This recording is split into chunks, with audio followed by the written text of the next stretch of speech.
Muito se tem falado sobre bruxismo e botox. O botox não trata o bruxismo, porque o bruxismo é um comportamento neuromotor regulado pelo sistema nervoso central. No entanto, a neurologia e outras especialidades médicas têm usado o botox há décadas com excelentes resultados e índices de segurança muito favoráveis para controlar espasticidades resultantes de várias lesões cerebrais.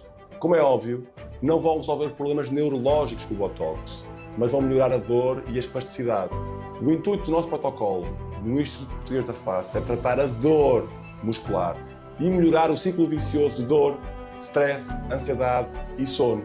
O nosso próximo artigo científico mostra os resultados do nosso protocolo nesse âmbito. É claro que só profissionais altamente qualificados devem realizar procedimentos com botox a nível neuromuscular e, eventualmente, em casos muito específicos, pode ser necessário repetir a toxina botulínica.